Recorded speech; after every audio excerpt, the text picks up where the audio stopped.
ঠিক আছে বলেই বিজয়বাবু বললেন, চা চিনি ছাড়া না চিনি দেওয়া? চিনি ছাড়া বলে বললাম, সেদিন আপনার গাড়িটা না পেলে খুব অসুবিধে হতো।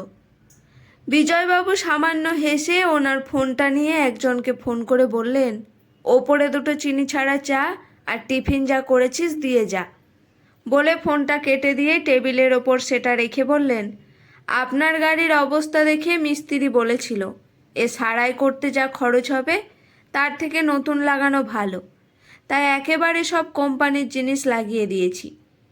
এ কথার কি উত্তর দেব যখন ভাবছি, তখন একজন মহিলাকে নিয়ে শম্ভু নামক ছেলেটি লুচি তরকারির দুটো প্লেট আর কাঁচের গ্লাসে জল নিয়ে এসে টি টেবিলের ওপর রেখে বলল, চা একটু পরে দিয়ে যাচ্ছে। বিজয়বাবু টেবিলের ওপর থেকে আমার আনা মিষ্টির প্যাকেটটা শম্ভুর হাতে দিয়ে বললেন, দাদা মোটরসাইকেলটা গ্যারেজ থেকে বার করে রাখ। শম্ভু মিষ্টির প্যাকেট নিয়ে চলে গেলে বিজয়বাবুকে বললাম, গাড়ি ঠিক করতে কত লেগেছে? বিজয়বাবু লুচির প্লেট তুলে নিয়ে আমার দিকে বাড়িয়ে দিয়ে বললেন, খরচ যাই হোক, আপনি এখন খান তো। আমি প্লেটটা নিয়ে টেবিলের ওপর রেখে কাচের গ্লাস থেকে খানিকটা জল খেয়ে বললাম, হাত ধোবো। আমরা যেখানে বসেছিলাম তার বাঁদিকের একটা দরজা দেখিয়ে বিজয়বাবু বললেন, ওয়াশরুম ওখানে। উঠে গিয়ে ওয়াশরুম থেকে হাত ধুয়ে এসে আবার সোফায় বসে প্লেট থেকে একটা লুচি অর্ধেক করে নিয়ে তাতে তরকারি মাখিয়ে মুখের সামনে ধরে বললাম, যদি খরচ অনেক বেশি হয়ে থাকে তাহলে সবটা আপনি কেন দেবেন? সেটা বলে মুখে নিয়ে খেতে লাগলাম। বিজয়বাবু একটু হেসে লুচির সাথে তরকারি নিয়ে বললেন, এটা আপনি নিছক ভদ্রলোক বলে কথা বলছেন। আসলে দোষটা তো আমার, আমি রং সাইডে চলে এসেছিলাম। যা হয়েছে গাড়ির ওপর দিয়ে আপনার যে কিছু হয়নি এর জন্য ভগবান অশেষ ধন্যবাদ। বলে লুচি মুখে দিলাম। লুচি খেতে খেতে দাদা আমাকে জিজ্ঞেস করলেন, আমার বাড়িটা ঠিক কোন জায়গায়, আমি কি করি, আমার বাড়িতে কে কে আছেন। আমিও লুচি খেতে খেতে সব কথার যখন উত্তর দিচ্ছি, তখন লুচি নিয়ে যে ভদ্রমহিলা এসেছিলেন সেই ভদ্রমহিলা চা দিয়ে চলে গেলেন। আমি লুচি খাওয়া শেষ করে ওয়াশরুম থেকে হাত ধুয়ে এসে চায়ে চুমুক দিয়ে বললাম, একদিন আমাদের বাড়িতে আসুন। দাদা লুচির প্লেটে অল্প একটু জলে হাত ধুয়ে চায়ের কাপ তুলে নিয়ে বললেন, ফোন নম্বর তো আমার কাছে আছে, যাব একদিন। চা খাওয়া শেষ করে যাওয়ার জন্য যখন উঠে দাঁড়ালাম তখন দাদা বললেন, মিসেস অফিসে চলে গেছেন বলে আজ আপনার সাথে আলাপ করিয়ে দিতে পারলাম না। নেক্সট একদিন রবিবার দেখে আসুন, মিসেসের সাথে দেখা হবে, আড্ডাও দেওয়া যাবে। হেসে আসবো দাদা বলে নিচে নামতে লাগলাম। দাদা বললেন, আপনি তাহলে গাড়ি নিয়ে যান, আমি আর নিচে পর্যন্ত গেলাম না, আমাকে অফিসে যেতে হবে। না না ঠিক আছে বলে আমি নিচে নেমে এলাম। এরপর মাস দেড়েক কেটে গেছে আমার ব্যস্ততার জন্য দাদাকে আর ফোন করা হয়নি। কালী পুজোর 20 দিন পর, সেদিন ছিল রবিবার, তখনও 7টা বাজেনি। বিজয়বাবু দাদা ফোন করে বললেন, যদি খুব বেশি ব্যস্ত না থাকেন তাহলে চলে আসুন না, আমার মিসেস আপনার সাথে আলাপ করতে চায়। বাজারে যাওয়ার দরকার ছিল বলে বললাম, ঠিক আছে 9টার দিকে যাচ্ছি। তুলিকার করে দেওয়া ফর্দ অনুযায়ী বাজার করে নিয়ে এসে স্নান করে নিয়ে সেদিন 9টার একটু আগের দিনের মতো মিষ্টি কিনে নিয়ে এসে দেখলাম যে নিচের তলার ঘরটায় সেদিনও সবাই বসে গল্প করছিলেন। সেখান থেকে একজন মাঝবয়সী ভদ্রমহিলা উঠে এসে আমাকে দেখে বললেন, আপনি তো শ্যামলবাবু। মাথা নেড়া হ্যাঁ বলাতেই ভদ্রমহিলা বললেন, আমি মিতা, আপনার বিজয়বাবুর স্ত্রী। নমস্কার করে মিষ্টির প্যাকেটটা ওনার হাতে দিয়ে বললাম, দাদা বাড়িতে নেই? হ্যাঁ আছেন, একটু বাজারে গেছেন, এখনই চলে আসবে বলে বললেন। আপনি সেদিন আমাদের বাড়িতে প্রথম এলেন, আমি থাকতে পারিনি, অফিসে একটা জরুরি মিটিং ছিল বলে। বললাম, না না ঠিক আছে, কাজ আগে। বৌদি মিনু বলে একজনকে ডেকে মিষ্টির প্যাকেটটা তার হাতে দিয়ে বললেন, দাদার জন্য চিনি ছাড়া চা করো। বলে বাড়ির পিছন দিককার দরজা খুলে শম্ভুকে বললেন, দুটো মুড়ি নিয়ে আয়। বলে আমাকে বললেন, আমাদের একটা পুকুর আছে জানেন? আমি না বলতেই বৌদি বললেন, আসুন।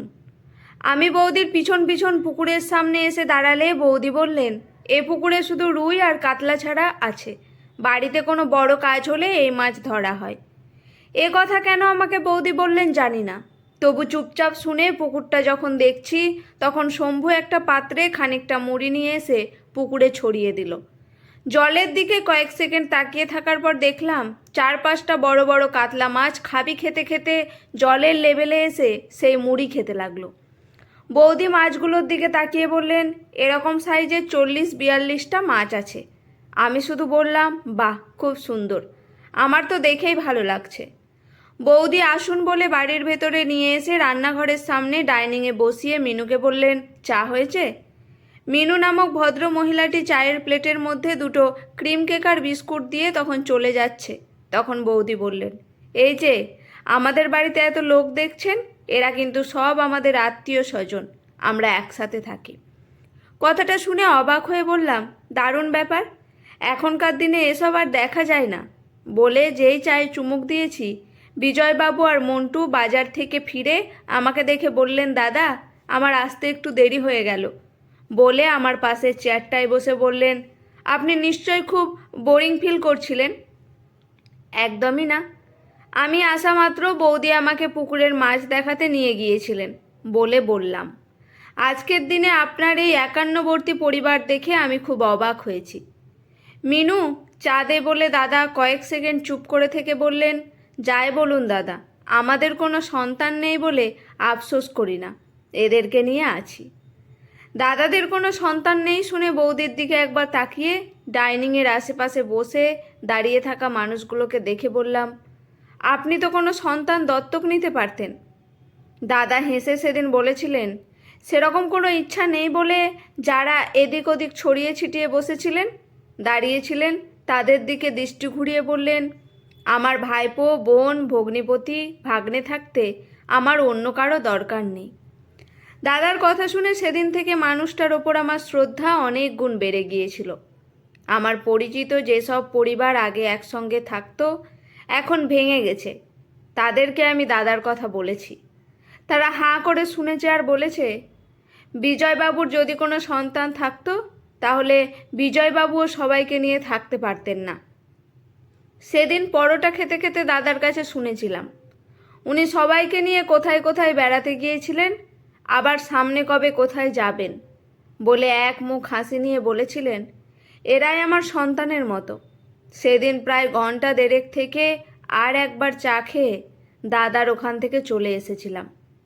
এরপর দাদার বাড়িতে জাঁকজমক করে 3 মাস অন্তর একটা করে লক্ষ্মী পুজো হতো। আমাদের বলতেন, আমি তুলিকাকে নিয়ে গিয়ে সারাদিন থেকে প্রসাদ ভোগ খেয়ে চলে আসতাম। সব মিলিয়ে দাদার বাড়ির 1 বছরের মধ্যে 7 বার গেছি। ওই সময়টুকু জেনেছি দাদারা স্বামী স্ত্রী দুজনেই চাকরি করেন। বাবা নেই, অনেক দিন আগেই মারা গেছেন। মা আছেন, কিন্তু আপন ভোলা। দাদা বৌদি নিঃসন্তান, ভাই বোন ভগ্নিপতি এবং তাদের ছেলে মেয়ে সব মিলিয়ে জমজমাট সংসার। বাড়িটা একদম সিনেমা টিভির সিরিয়ালের মতো। প্রথম দিন দাদার বাড়িতে গিয়ে আমি 2 চোখ ভরে উপভোগ করেছিলাম, তার থেকেও বেশি আনন্দ পেয়েছিলাম, কারণ আজকাল এই একান্নবর্তী পরিবার কোথাও দেখতে পাই না বলে। যে যখন বলছে চা হচ্ছে, টিফিন হচ্ছে, বাজার চলে এলো, যে যা খাবে সেই মতো রান্না হচ্ছে। রাঁধুনিও যেমন আছেন, বাড়ির মেয়েরাও তেমনি সহযোগিতায় রয়েছেন। সেই সঙ্গে টেবিলে সোফায় বসে চা, জলখাবারের সঙ্গে চলছে আড্ডা, যেটা আজকালকার দিনে চোখে পড়ে না। আসলে আমার এত ভালো লাগার কারণ আমাদের পরিবারটাও এই একই রকমই ছিল। পরিস্থিতির চাপে ছোট হতে হতে মেয়েটার বিয়ের পর আমি আর আমার স্ত্রী তুলিকা ছাড়া কেউ নেই। আমার শ্বশুরবাড়িরও একই অবস্থা, সবাই আলাদা। তাই দাদাদের দেখে আমার এত ভালো লেগেছিল। একটা বাড়িতে সবাই হাতে হাত লাগিয়ে সরস্বতী পুজো থেকে শুরু করে 12 মাসে 4টে লক্ষ্মী পুজো জাঁকজমকভাবে করতেন। অবশ্য দাদার বাড়িতে জমজমাট অনুষ্ঠান প্রায় প্রতিদিনই। এ যেন বাড়ির লোকগুলোকে খুশিতে ভরিয়ে রাখার সব রকম প্রচেষ্টা দাদা বৌদি করে যেতেন হাসি মুখে। ভাইয়ের ছেলের পৌতেতে নিমন্ত্রিত হয়ে আমি আর তুলিকা গিয়ে দেখলাম বিরাট ব্যবস্থা। কলকাতা থেকে রান্নার ঠাকুর এনে রান্নাবান্না করিয়ে প্রায় 6 থেকে 27 লোক খাইয়ে যেন দাদা বৌদি বেশি তৃপ্তি পেয়েছিলেন। মাসিমা আপন ভোলা, তিনি ঘুরে ঘুরে বেড়ান, কেউ না কেউ স্নান করিয়ে খাইয়ে ঘুম পাড়িয়ে দেন। দাদা বৌদি অফিসে চলে যান। আবার অফিস থেকে ফিরে সবাই একসঙ্গে কয়েকবার চা সহযোগে আড্ডা, আলোচনা, কোথাও বেড়াতে যাওয়া, তার ছক করা এবং শেষে কয়েকজনকে সঙ্গে নিয়ে দাদা বৌদির ট্যুর। বছরে অন্তত 2বার বোন, ভগ্নিপতি এবং ভাগ্নিদারদেরকে নিয়ে আমি আর আমার স্ত্রী দাদাদের বাড়িতে কয়েকবার একসঙ্গে গেছি। এছাড়াও আমি একা আমার মনটাকে ভালো রাখার জন্য মাঝে মাঝে আসতাম। তারপর করোনার কারণে 2 বছর আর দাদার বাড়িতে যাওয়া হয়নি। সত্যি কথা বলতে ওই সময় এতটা চাপে ছিলাম, ফোন করে খবরও নেইনি। করোনার পরবর্তীতে বন্ধ হয়ে যাওয়া কাজকর্ম যখন আবার চালু হলো, তখন আমার নিজের ব্যস্ততার জন্য দাদার বিষয়টা টোটালি মাথা থেকে আউট হয়ে গিয়েছিল। 24 সালের জুলাই মাসে হঠাৎ একদিন দাদার সঙ্গে বাজারে দেখা। হাসতে হাসতে আমাকে বললেন, কি ব্যাপার, কোনো দেখা সাক্ষাৎ নেই? সব ঠিক তো? খোঁজ খবর পায় না কেন? আমার দিকে একটু সরে এসে দাদা বললেন, অনেক কথা আছে, আমার বাড়িতে একদিন আসুন। আমি তো লজ্জায় পড়ে গেলাম। আমতা আমতা করে বললাম, ঠিক আছে, রবিবারে যাব। গেলাম রবিবার, কিন্তু এ কি, নিচের তলায় যেখানে বসে সবাই গল্প করতেন, আড্ডা দিতেন, সেখানে কেউ নেই। ঘরগুলো ফাঁকা, বাড়িটা কেমন যেন নিস্তব্ধ। একটা ঘরে মাসিমা শুয়ে আছেন, অন্য ঘরে যেখানে আগে খাট পাতা ছিল সেখানে এখন বাইরের লোক বসবার জন্য সোফা সাজানো আছে। অন্যান্য ঘরগুলো বন্ধ করা। একজন রাঁধুনি রান্না করতে ব্যস্ত, কিন্তু ইনি সেই মিনুদি নন। পুকুরের দিকে গেলাম, দেখলাম কেউ কোথাও নেই। আগে এ বাড়িতে যতবার এসেছি কখনো নিচের তলা এরকম ফাঁকা দেখিনি। দাদা দাদা বলে 2বার ডাকার পর দোতলায় গেলাম, সেখানেও কাউকে দেখতে পেলাম না। ভাইপো ভাইজিরা যে ঘরগুলোতে থাকতো সেগুলোও বন্ধ করা। ভাবছি কি করব, চলে যাব কি না। এমন সময় একটা 21-22 বছরের মেয়েকে দেখলাম। একটু অবাক হয়ে জিজ্ঞাসা করলাম, বিজয়বাবু মানে দাদা বাড়িতে নেই? মেয়েটি আমাকে আপাতমস্তক দেখার পর বলল, আপনার নাম? বললাম আমার নাম। মেয়েটি বসুন বলে দাদার বেডরুমের মধ্যে চলে গেল। 2তলাতে দাদার ড্রয়িং রুমে বসে আকাশ কুসুম ভাবছি। খানিক পরে মেয়েটি এসে বলল, বাবা আসছেন। বাবা আসছেন কথাটা শুনে আমি উঠে বসলাম। না মানে বিজয়বাবু কি বাড়িতে নেই? মেয়েটি হেসে বলল, হ্যাঁ, উনিই আসছেন। বলে মেয়েটি নিচে চলে গেল। আমার তো কোনো কিছুই বোধগম্য হলো না। একবার মেয়েটি চলে যাওয়ার দিকে তাকিয়ে আবার দাদার ঘরের পর্দার দিকে তাকিয়ে ভাবছি, বিজয়বাবু এত বড় মেয়ের বাবা হলেন কবে? পেলেনই বা কী করে?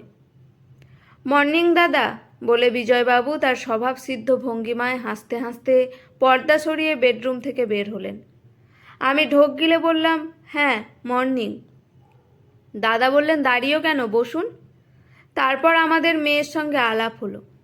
কথাগুলো বলতে বলতে টি টেবিলের ওপর ফোনটা রেখে সোফায় বসলেন। তা কেমন আছেন? অনেক দিন পর কিন্তু এই বাড়িতে এলেন, কি ঠিক তো? সোফায় বসে বললাম, হ্যাঁ তা অবশ্য ঠিক, তবে আপনার মেয়ের ব্যাপারটা ঠিক বুঝতে পারলাম না। তাছাড়া বাড়ি তো একদম ফাঁকা, লোকজন সব গেল কোথায়?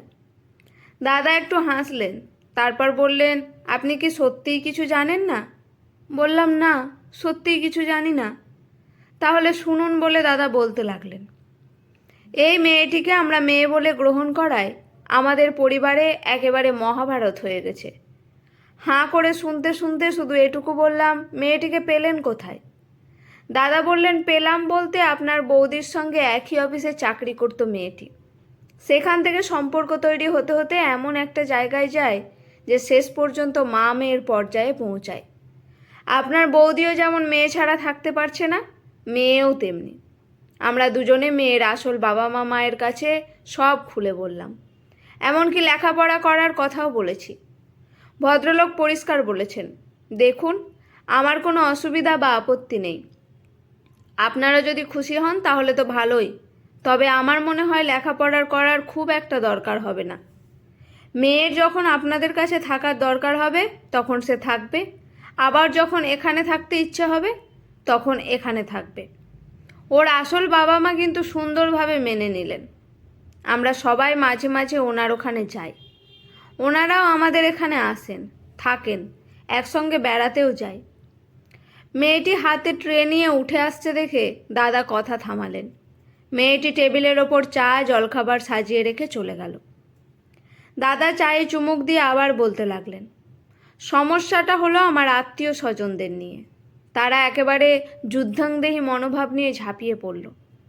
আমাকেও আপনার বৌদিকে বলতে লাগলো, ওসব মেয়ে টেয়ে নেওয়া চলবে না। আমাদের ছেলেপেলেগুলো কি গঙ্গার জলে ভেসে এসেছে? আবার একদল বলতে লাগলো, ঠিক আছে, তোমার যদি মেয়ে নেওয়ার এতই শখ তাহলে একটা ছোট দেখে নাও, কিন্তু এত বড় চলবে না, লোকে কি বলবে? দাদা বলতে লাগলেন, আপনি জানেন না, আমার আত্মীয়রা এমন সিচুয়েশন তৈরি করলো আমাকে এ বাড়ি থেকে বার করে দেওয়ার প্ল্যান করে ফেলেছিল। কীরকম অদ্ভুত ব্যাপার দেখুন। আমার ভাইরা আমার বোনরা আমাদের সামনে একরকম বলতো, আবার পিছনে অন্যরকম। আসলে মুখোশের আড়াল থেকে চেহারাগুলো আস্তে আস্তে বেরিয়ে আসতে লাগলো। আমার যেখানে যত আত্মীয় স্বজন আছে সবাইকে ডেকেছি, তারা এসেছেন, আলোচনাও হয়েছে। কেউ কেউ বলেছেন এরা যদি ভালো থাকে তাহলে আমাদের আপত্তি করবার কোনো অধিকার নেই। দাদা যেটা করেছেন ঠিকই করেছেন। বেশিরভাগ আত্মীয়র ভয়ঙ্কর আপত্তি, বিশেষ করে যারা এই বাড়িতেই থাকতো। আমি অনেক বুঝিয়েছি, কিন্তু কোনো লাভ হয়নি। শেষ পর্যন্তও পুলিশের সাহায্য নিতে হয়েছিল। সেই কারণে আত্মীয় স্বজনরা প্রায় সবাই আমাদেরকে ত্যাগ করেছে বলে দাদা বললেন। তবে আমরা কিন্তু এরকমটা চাইনি, বিশেষ করে আপনার বৌদি। আমরা চেয়েছিলাম সবাইকে নিয়ে একসঙ্গে থাকতে, কিন্তু পারলাম না বলে বিজয়বাবু বললেন, আচ্ছা দাদা, আমাদের কি কোনো ব্যক্তি স্বাধীনতা থাকতে পারে না? কি করব বলুন? সবাই তো আমাদেরকেই ভুল বুঝলো। তবুও আত্মীয় স্বজনদের বিশ্বাস করাটা ছিল আমার কর্তব্য, আর সেই বিশ্বাসটা রক্ষা করার দায়িত্ব ছিল তাদের। এতক্ষণ ধরে একটানা কথা বলবার পর দাদা মাথা নিচু করে তার চশমাটা খুলে চোখ দুটো মুছে নিয়ে বললেন, আপনার চা তো ঠান্ডা হয়ে গেল। আমি চায়ের কাপ তুলে ছোট্ট একটা চুমুক দিয়ে ভাবতে লাগলাম, এটা কি স্বার্থের সংঘাত, নাকি দাদার বাবা হওয়ার জন্যই আপনার আপনরা সব পর হয়ে গেল? সেদিন আমার খুব খারাপ লেগেছিল, একান্নবর্তী পরিবারটা ভেঙে গিয়েছিল বলে। যে বাড়িটায় প্রথম দিন পা রেখে যে আনন্দ পেয়েছিলাম, আজ যেন কেমন ম্যাড়মেড়ে লাগতে লাগলো, ঠিক আমাদের বাড়ির মতো। আমাদের মেয়ে শ্রাবণীর যতদিন বিয়ে হয়নি ততদিন পর্যন্ত কোনো দিন মনে হয়নি আমাদের বাড়িটা ফাঁকা। কিন্তু মেয়ের বিয়ের পর আমরা খানিকটা একা হয়ে গেলেও তার জন্ম থেকে নিয়ে সব বয়সে ঘটে যাওয়া নানা ঘটনার স্মৃতি হাতড়িয়ে আমি আর তুলিকা গল্প করি, সন্তান সুখ অনুভব করি। কিন্তু দাদা বৌদি কি করবেন? ছোট থেকে তিল তিল করে কোনো সন্তানকে মানুষ করার যে সুখ, সে সুখ কি এই 21-22 বছরের মেয়েটির মধ্যে দাদারা পাবেন? যদি 2-4 বছরের মধ্যে মেয়েটির বিয়ে হয়ে যায় তখন তো দাদা বৌদি আবার একা হয়ে যাবেন। মনটা খারাপ হয়ে গেল। জলখাবার না খেয়ে যখন উঠে দাঁড়ালাম তখন দাদা বললেন, খাবেন না? না দাদা, শরীরের মধ্যে একটা অস্বস্তি হচ্ছে বলে বললাম, আমি এখন যাই, আপনারা ভালো থাকবেন। কোনো দরকার হলে অবশ্যই ফোন করবেন, আর মেয়েকে নিয়ে একদিন আপনারা আমাদের বাড়িতে আসুন। সেদিন দাদার বাড়ি থেকে এসে তুলিকাকে সব ঘটনা বলবার পর তুলিকা শুধু বলেছিল, মাতৃত্ব একটা অন্য জিনিস, যেটা তোমরা বুঝবে না। সেটা কখন কাকে দেখে কিভাবে জেগে উঠবে কেউ জানে না। নিঃসন্তান বৌদির ফিলিংসের সঙ্গে মেয়েটির ফিলিংস হয়তো মিলে গেছে বলে একে অন্যকে মেনে নিয়েছে। তাছাড়া দাদা বৌদি মেয়েটির মধ্যে যদি সন্তান সুখ পায় তাহলে আত্মীয়দের ওভাবে রিয়্যাক্ট করা উচিত হয়নি। হয়তো তুলিকা ঠিক হবে। যেদিন দাদার বাড়ি থেকে চলে আসার পর 11 মাস আর দাদার বাড়িতে যাওয়া হয়নি। ফোন মারফত 1-2 দিন অন্তর কথোপকথন হয়। 5 দিন আগে দাদা ফোন করে বললেন, মেয়ের বিয়ে ঠিক করেছি, আপনাদের কিন্তু আসতে হবে। বলেছি অবশ্যই যাব। আজকের গল্পটি এখানেই সমাপ্ত। গল্পটি কেমন লাগলো অবশ্যই কমেন্ট করে জানাবেন। গল্পটি শুনে ভালো লেগে থাকলে, মন ছুঁয়ে গেলে চ্যানেলটি সাবস্ক্রাইব করে